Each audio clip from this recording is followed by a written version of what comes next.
오늘도 말씀과 기도로 이 자리에 오신 분들을 환영합니다. 사도행전 9장 32절로 43절 베드로를 통해 일하시는 예수 그리스도. 지금부터 본문을 읽겠습니다. 그때 베드로가 사방으로 두루 다니다가 룻다에 사는 성도들에게도 내려갔더니 거기서 애니아라 하는 사람을 만나매 그는 중풍병으로 침상 위에 누운 지 8해라.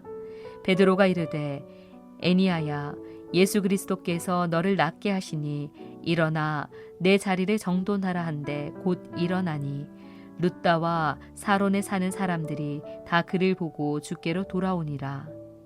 욥바에 다비다라 하는 여제자가 있으니 그 이름을 번역하면 도루가라. 선행과 구제하는 일이 심히 많더니 그때 병들어 죽음에 시체를 씻어 다락에 누이니라. 룻다가 욥바에서 가까운지라. 제자들이 베드로가 거기 있음을 듣고 두 사람을 보내어 지체 말고 와달라고 간청하여 베드로가 일어나 그들과 함께 가서 이르매 그들이 데리고 다락방에 올라가니 모든 과부가 베드로 곁에 서서 울며 도루가가 그들과 함께 있을 때에 지은 속옷과 겉옷을 다 내보이거늘 베드로가 사람을 다 내보내고 무릎을 꿇어 기도하고 돌이켜 시체를 향하여 이르되 다비다야 일어나라 하니 그가 눈을 떠 베드로를 보고 일어나 앉는지라. 베드로가 손을 내밀어 일으키고 성도들과 과부들을 불러들여 그가 살아난 것을 보이니 온 욥바 사람이 알고 많은 사람이 주를 믿더라. 베드로가 욥바에 여러 날 있어 시몬이라 하는 무두장의 집에서 머무니라. 본문 전체 이해와 본문 해석입니다. 사울의 이야기가 바나바를 통해서 예루살렘 교회와 교제를 나누는 것으로 끝을 맺었습니다. 그래서 다시 예루살렘 교회로 돌아왔지요. 이제 이 예루살렘 교회의 이야기는 핍박을 기회로 삼아서 예루살렘과 온 유대와 사마리아 땅끝까지 복음을 전했다 하는 이야기와 함께 온 교회가 든든히 세워져 갔다 하는 말씀으로 끝을 맺었습니다. 오늘 본문에서는 베드로의 이야기로 다시 돌아왔는데요. 예루살렘을 벗어나 사방으로 복음을 전하는 베드로의 모습을 발견하게 됩니다. 우리는 베드로와 같이 여러 지역을 다니면서 복음을 전하는 사람, 이들 순회 전도자 이렇게 부르는데요. 바로 베드로와 같은 이런 배경 속에서 탄생하게 된 것이지요. 오늘 본문에서 룻다와 욥바에서 베드로가 어떻게 전도하고 교회를 세웠는지 기록하고 있는데 본문 안으로 들어가서 그 내용 살펴보겠습니다. 첫 번째 본문은 32절로부터 35절 말씀입니다. 중풍병자 애니아를 고치는 베드로.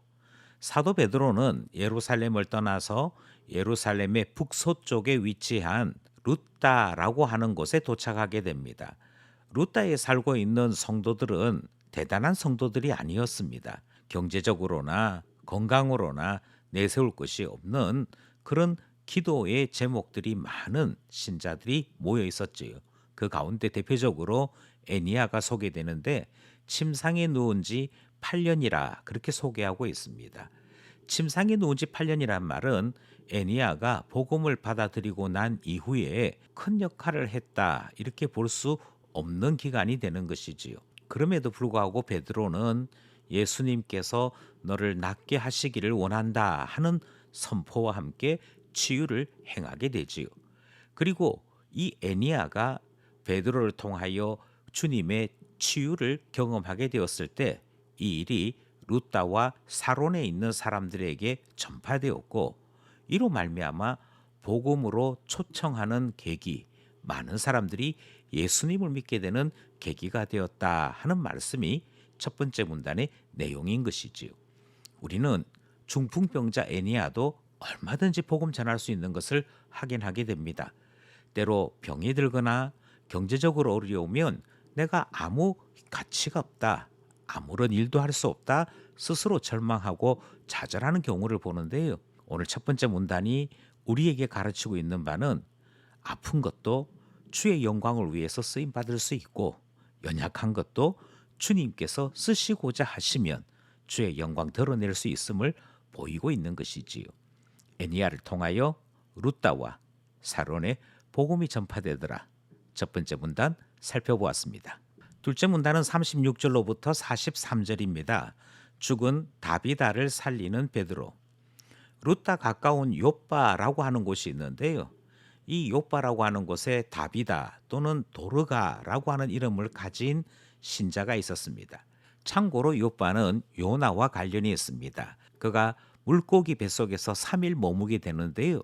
요나를 품을 수 있는 큰 물고기는 고래였다라고 생각해서인지 요빠 항에는 고래 모습의 동상이 있지요. 다비다는 그가 병들어 죽게 되자 사람들이 그를 매장하지 못하고 다락에 안치하고서는 베드로를 찾아내어 베드로에게 이 사람 살려달라 부탁하는 내용이 둘째 문단에 등장을 하지요.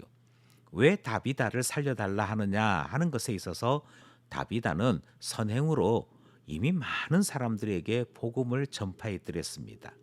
사도들이 설교를 통해 복음을 전했다면 다비다는 삶을 통해 복음을 전파한 것인데 베드로는 이 다비다에 대한 선행 이야기를 듣고 즉시로 기도하고 다비다야 일어나라 선포함으로 죽음에서 그를 일으켜 세웁니다. 베드로의 이 모습은 달리다굼 그러니까 소녀여 일어나라 하고 외쳤던 예수님의 모습을 많이 닮았다 그렇게 생각할 수 있지요. 이렇게 치유를 통해 병과 죽음을 이겨내는 이 일들은 요파 사람들에게 복음이 무엇인가에 대한 큰 충격을 주었고 예수 믿어야 할 분명한 계기를 마련하게 되었지요. 그래서 요파 사람들은 이 일들로 인해 복음을 접했을 뿐만 아니라 베드로와 계속적인 교제를 통해 복음을 더 깊이 배우는 그 일이 일어나게 된 것입니다. 베드로는 요빠에 머무게 되는데요. 무두장이 시몬의 집에 거했다라고 성경이 기록합니다. 유대인들은 죽은 사체에 손대는 것을 부정하게 여겨서 무두장이 그러니까 죽은 짐승에게서 가죽을 얻는 이 직업을 천하게 여겼고 가까이 하지 않았습니다.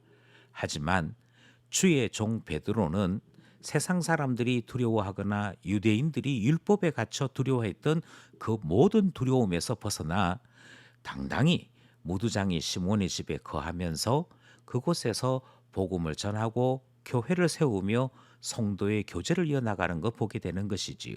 죽은 자 살려내는 주의 종 베드로의 사역 모습이 담긴 둘째 문단 살펴보았습니다. 말씀을 따라 기도하며 결단해 봅시다.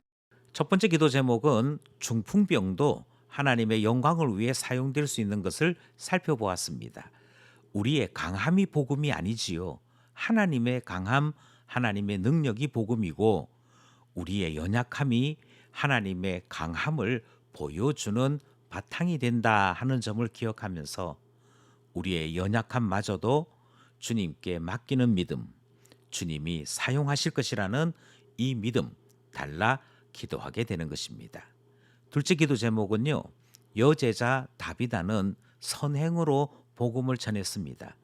복음은 모든 성도들이 각자의 은사와 각자의 삶을 통해 전할 수 있는 것, 그것을 우리는 말씀을 통해 확인했던 것이지요. 우리를 사용하여 복음 전하게 하소서 둘째 기도 제목입니다. 마지막 기도 제목은 신자의 신앙은 세상의 모든 두려움, 징크스, 모든 선입견을 다 깨고 부수어 이기게 합니다. 이 놀라운 신앙, 담대한 신앙 우리 모두에게 있어 하나님 앞에 자유롭게 힘있게 전진하는 우리 모두 되기를 원하는 것이지요. 오늘도 말씀과 기도로 주님의 자녀로서 하나님께 영광을 돌려드리는 우리 모두 되기를 간절히 소원합니다.